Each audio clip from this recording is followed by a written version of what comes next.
Very good afternoon, everyone.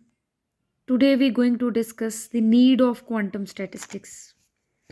So, as we know, when non classical statistics, or you can say that when quantization of energy, which has no place in classical physics, then we jump to quantum statistical physics. In quantum statistical physics, we studied about that concepts, right? So, the non classical statistics are generally called quantum statistics because they are based on the concept of quantization of energy. ਸਾਨੂੰ ਪਤਾ ਜੋ quantum statistics ਆ ਉਹਨੂੰ ਆਪਾਂ ਦੋ category 'ਚ define ਕੀਤਾ ਸੀਗਾ। ਉਹਦੀਆਂ ਦੋ ਬ੍ਰੌਡ ਕੈਟਾਗਰੀਜ਼ ਹੁੰਦੀਆਂ ਬੋਜ਼ ਆਈਨਸਟਾਈਨਸ ਐਂਡ ਫਰਮੀ ਡਰੈਕ। ਜਿਹੜੇ ਬੋਜ਼ ਆਈਨਸਟਾਈਨ ਨੂੰ ਓਬੇ ਕਰਦੇ ਆ ਉਹਨਾਂ ਨੂੰ ਬੋਜ਼ੋਨਸ ਕਹਿੰਦੇ ਆ ਇਹਦੇ ਪਾਰਟੀਕਲਸ ਨੂੰ। ਜਿਹੜੇ ਫਰਮੀ ਡਰੈਕ ਨੂੰ ਓਬੇ ਕਰਦੇ ਉਹਨਾਂ ਨੂੰ ਫਰਮੀਓਨਸ ਬੋਲਦੇ ਆ। ਠੀਕ ਹੈ ਜੀ। ਸਭ ਤੋਂ ਪਹਿਲੇ ਬੋਜ਼ ਆਈਨਸਟਾਈਨ ਸਟੈਟਿਸਟਿਕਸ ਦੇ ਵਿੱਚ ਬੋਜ਼ ਨੇ ਇਨ ਦਾ ਈਅਰ ਆਫ 1924 ਡਿਡਿਊਸ ਕੀਤਾ ਸੀ ਪਲੈਂਕਸ ਲਾਅ ਆਫ ਰੇਡੀਏਸ਼ਨ। ਉਹ ਵੀ ਕਾਹਦੇ 'ਤੇ ਬੇਸਡ ਸੀਗਾ? ਸਟੈਟਿਸਟੀਕਲ ਫਿਜ਼ਿਕਸ 'ਤੇ। ਠੀਕ ਹੈ ਜੀ। ਸੋ ਇਹਦੇ 'ਚ ਉਹਨੇ ਅਜ਼ਿਊਮ ਕੀ ਕੀਤਾ ਸੀ ਕਿ ਜਿਹੜੇ ਪਾਰਟੀਕਲਸ ਨੇ ਸਿਸਟਮ ਦੇ ਉਹ ਇਨਡਿਸਟਿੰਗਸ਼ੇਬਲ ਹੋਣਗੇ ਜਾਂ ਫਿਰ ਆਇਡੈਂਟੀਕਲ ਹੋਣਗੇ। ਦੂਸਰੀ ਚੀਜ਼ ਕਿ ਜਿਹੜੀ ਸਪੇਸ ਉਹਨਾਂ ਕੋਲ ਅਵੇਲੇਬਲ ਹੋਏਗੀ ਕਿਸੇ ਵੀ ਫੇਸ ਸਪੇਸ ਸੈੱਲ ਦੀ ਉਹ ਪਲੈਂਕਸ ਕੌਂਸਟੈਂਟ ਦੇ ਕਿਊਬ ਤੋਂ ਘੱਟ ਨਹੀਂ ਹੋਏਗੀ। ਔਰ ਹਰ ਇੱਕ ਪਾਰਟੀਕਲ ਜਿਹੜਾ ਉਹ ਆਕੂਪਾਈ ਕਰ ਸਕਦਾ ਕਿਸੇ ਵੀ ਫੇਸ ਸਪੇਸ ਸੈੱਲ ਨੂੰ। ਠੀਕ ਹੈ। ਇੱਕ ਚੀਜ਼ ਅਸੀਂ ਕਿਹਾ ਸੀ ਕਿ ਪਾਰਟੀਕਲ ਸਿਸਟਮ ਜਿਹੜੇ ਨੇ ਉਹ ਪੋਲੀਜ਼ ਐਕਸਕਲੂਜਨ ਪ੍ਰਿੰਸੀਪਲ ਨੂੰ ਓਬੇ ਨਹੀਂ ਕਰਦੇ ਬੋਜ਼ ਆਈਨਸਟਾਈਨ ਸਟੈਟਿਸਟਿਕ ਦੇ ਵਿੱਚ। ਹੁਣ ਇੱਥੇ ਇੱਕ ਕੁਐਸਚਨ ਅਰਾਈਜ਼ ਹੁੰਦਾ ਪੋਲੀਜ਼ ਐਕਸਕਲੂਜਨ ਪ੍ਰਿੰਸੀਪਲ ਹੁੰਦਾ ਕੀ ਹੈ? ਪੋਲੀਜ਼ ਐਕਸਕਲੂਜਨ ਪ੍ਰਿੰਸੀਪਲ ਦਾ ਮਤਲਬ ਹੁੰਦਾ ਜਿੱਥੇ ਅਸੀਂ ਕਹਿੰਦੇ ਦੋ ਜਾਂ ਦੋ ਤੋਂ ਜ਼ਿਆਦਾ ਪਾਰਟੀਕਲਸ ਜਿਹੜੇ ਆ ਉਹ ਸੇਮ એનર્ਜੀ ਲੈਵਲ 'ਤੇ ਐਗਜ਼ਿਸਟ ਨਾ ਕਰਨ ਉਹਨੂੰ ਕਹਿੰਦੇ ਆ ਪੋਲੀਜ਼ ਐਕਸਕਲੂਜਨ ਪ੍ਰਿੰਸੀਪਲ। ਸੋ ਜੇ ਅਸੀਂ ਗੱਲ ਕਰੀਏ ਬੋਜ਼ੋਨਸ ਦੀ, ਸੋ ਬੋਜ਼ੋਨਸ ਜਿਹੜੇ ਉਹ ਪਾਰਟੀਕਲਸ ਹੁੰਦੇ ਆ ਸਿਸਟਮ ਦੇ ਜਿਨ੍ਹਾਂ ਦਾ એનર્ਜੀ ਸਪੈਕਟਰਾ ਜਿਹੜਾ ਅਸੀਂ ਐਕਸਪਲੇਨ ਕਰਦੇ ਹਾਂ ਬੋਜ਼ ਆਈਨਸਟਾਈਨ ਸਟੈਟਿਸਟੀਕਲ ਦੇ ਅਕੋਰਡਿੰਗਲੀ। ਆਪਾਂ ਨੂੰ ਪਤਾ ਪੋਲੀਜ਼ ਐਕਸਕਲੂਜਨ ਪ੍ਰਿੰਸੀਪਲ ਨੂੰ ਓਬੇ ਨਹੀਂ ਕਰਦੇ। ਜੇ ਓਬੇ ਨਹੀਂ ਕਰਦੇ ਤਾਂ ਮਤਲਬ ਇੱਕ ਤੋਂ ਜ਼ਿਆਦਾ ਜਾਂ ਦੋ ਤੋਂ ਜ਼ਿਆਦਾ ਪਾਰਟੀਕਲ ਜਿਹੜੇ ਇੱਕ એનર્ਜੀ ਲੈਵਲ 'ਤੇ ਨਹੀਂ ਹੋ ਸਕਦੇ ਕਿਉਂਕਿ ਉਹਨਾਂ ਦੀ ਇੰਟੈਗਰਲ ਸਪਿਨ ਹੁੰਦੀ ਆ। ਫੋਰ ਐਗਜ਼ਾਮਪਲਸ ਉਹਨੇ ਕਿਹਾ ਬੋਜ਼ੋਨਸ ਜਿਵੇਂ ਆਪਾਂ ਫੋਟੋਨ ਲੈਂਦੇ ਹਾਂ। ਹੁਣ ਫੋਟੋਨ ਦੀ ਇੰਟੈਗਰਲ ਸਪਿਨ ਜਿਹੜੀ ਉਹ ਯੂਨਿਟੀ ਹੁੰਦੀ ਹੈ ਹਮੇਸ਼ਾ। ਪਾਈ ਮੀਜ਼ੋਨਸ ਹੋ ਗਏ, ਕੇ ਮੀਜ਼ੋਨਸ ਹੋ ਗਏ, ਉਹਨਾਂ ਦੀ ਸਪਿਨ ਹੀ ਨਹੀਂ ਹੁੰਦੀ, ਦੇ ਹੈਵ ਜ਼ੀਰੋ ਸਪਿਨ। ਠੀਕ ਹੈ।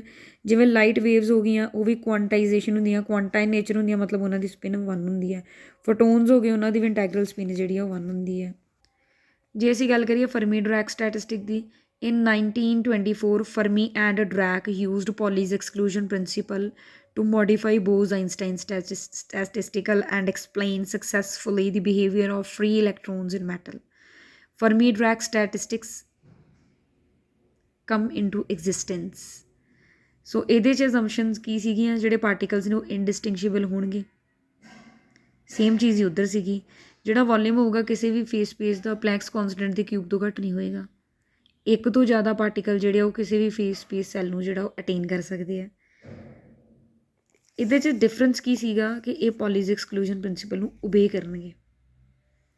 ਹੁਣ ਗੱਲ ਆ ਗਈ ਫਰਮੀਓਨਸ ਦੀ। ਫਰਮੀਓਨਸ ਅਸੀਂ ਕਹਿੰਦੇ ਉਹ ਵਾਲੇ ਪਾਰਟੀਕਲਸ ਹੁੰਦੇ ਜਿਨ੍ਹਾਂ ਦੀ એનર્ਜੀ ਡਿਸਟਰੀਬਿਊਸ਼ਨ ਜਿਹੜੀ ਐਕਸਪਲੇਨ ਕੀਤੀ ਫਰਮੀ ਡਰੈਕ ਸਟੈਟਿਸਟਿਕਸ ਦੇ ਅਕੋਰਡਿੰਗਲੀ।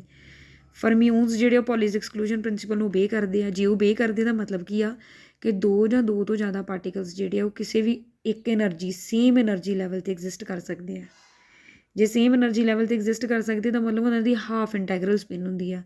ਜੇ ਆਪਾਂ ਐਗਜ਼ਾਮਪਲ ਲਈਏ electron, positron, neutron, proton, atoms like hydrogen, helium, ਇਹ ਸਾਰੀਆਂ ਐਗਜ਼ਾਮਪਲਸ ਨੇ ਕਾਹਦੀਆਂ? ਫਰਮੀਓਨਸ ਦੀਆਂ। ਠੀਕ ਹੈ ਜੀ। ਇੱਕ ਛੋਟੀ ਜਿਹੀ ਐਗਜ਼ਾਮਪਲ ਵੀ ਦਿੱਤੀ ਹੈ ਕਿ ਡਿਸਟਰੀਬਿਊਸ਼ਨ ਅਸੀਂ ਕਿਵੇਂ ਕਰਦੇ ਹਾਂ ਪਾਰਟੀਕਲਸ ਦੀ according to Maxwell Boltzmann, Bose Einstein and Fermi Dirac.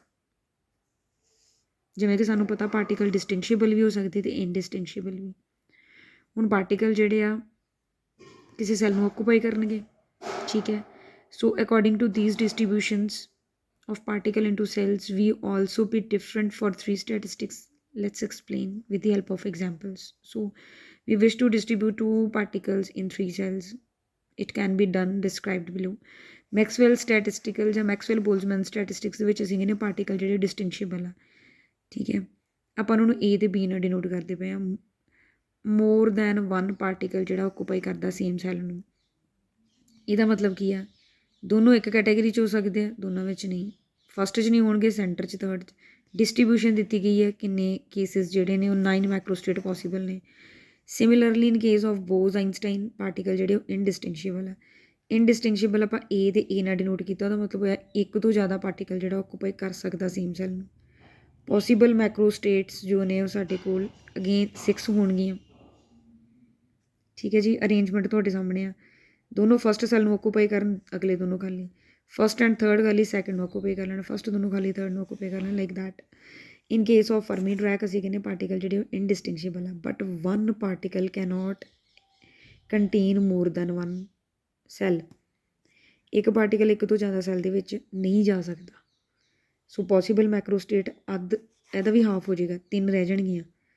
ਜਿਵੇਂ ਮੰਨ ਲਓ ਮੈਂ ਏ ਨੂੰ ਡਿਸਟਰੀਬਿਊਟ ਕਰਨਾ ਹੋਵੇ, 2 ਇੱਥੇ 1 ਖਾਲੀ, ਫਸਟ ਖਾਲੀ ਸੈਕਿੰਡ ਦੋਨੋਂ ਭਰੇ, ਫਸਟ ਥਰਡ ਭਰਿਆ, ਸੈਂਟਰ ਵਾਲਾ ਖਾਲੀ, ਇਹਦਾ ਮਤਲਬ 3 ਹੀ ਪੋਸੀਬਲ ਹੋਣਗੀਆਂ।